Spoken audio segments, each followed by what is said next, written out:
preparations. You did really great job, graduates. So, actually, mamiss gid na ako tamo, no? Always, mamiss na ko ang grade 6 nga naman.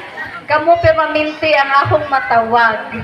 No, every time nga na ako'y need, labi na sa preparation sa school, ang grade 6 yun for maminti. And, hindi ko pagkaitaw nila pa, pinag yung ba, kapuya na yan yung grade 6, oy. So, thank you so much, my dear graduates. I am so happy and I am so proud na naamo karon diha and just see you around, no? Ginabalik-balik lang ninyo ang eskwelahan, di ba? Just like with other graduates nga naga-visit gihapon sila sa school, nagapangumusta sa mga teachers. Okay, before I forget, I would like to also take this opportunity to thank our confirming officer, Ma'am Armelita. Thank you so much, Ma'am, for being with us. And of course, our guest speaker, Ma'am Gretchen. Thank you for that wonderful message. Ingon ako ganyan, nindot jud no nga mag-message nga coming from the heart. Mag-feel nili mo nga ang sincerity ba about the experience nga i-share ni Ma'am Gretchen, maka-relate po ta, no? So, and thank you also, of course, to our barangay officials, Cap, Edison. Thank you for always gracing the activity ever since. No, this is my 3rd year nga nagpa-closing exercises sa Aguada Elementary School. Together with the barangay councilors who are with us this morning, Kagawad Pe, Kagawad Aiza, Kagawad Jomar, our barangay Kagawad, and at the same time, our PTA president is with us also. Thank you so much for coming. Isa pa, basig na ay nataguan.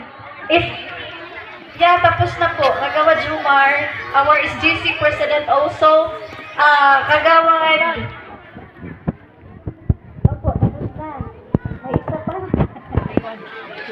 Imbo, yun. Kagawad Ray Anyonoivo. Thank you also for coming. And, of course, my heartfelt gratitude to all the teaching staff of Aguada Elementary School for making this activity successful and meaningful for our graduates, especially to the advisor. Thank you so much, Ma'am Jen. Really, it was amazing performance, no? Natuwa talaga kami, Ma'am Jen. So, nakita ko yung mga bata na sumayaw at ang galing-galing nila. Palakpakan naman natin yung mga bata. I will be missing you a lot. Daghang tag-diagihan, no? Daghang tag-pinagsamahan during this school year. Murag nabuo nato ang kwento sa school year 2025-2026.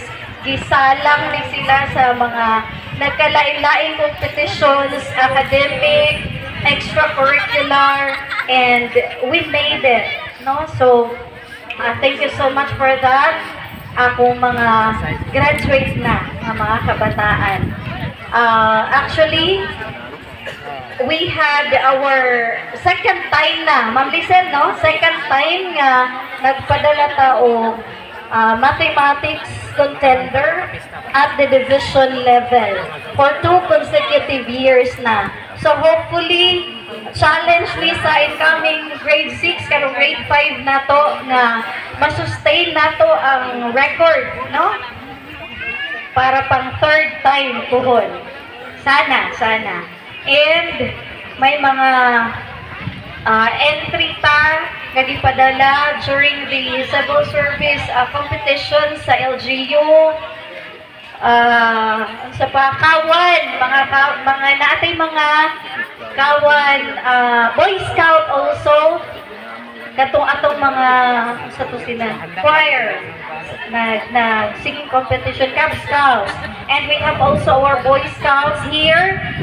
So thank you so much with that, and I know malayo pa ang inyong kaya marating, no? This is just the beginning of everything.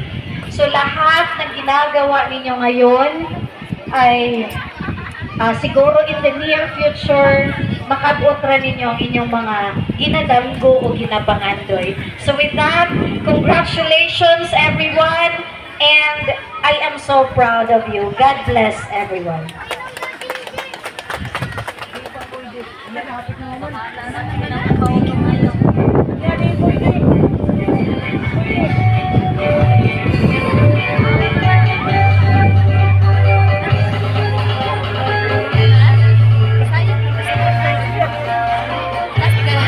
Okay, thank you very much, Mom Jolien, for that thoughtful, inspiring message. Okay, to everyone who joined us,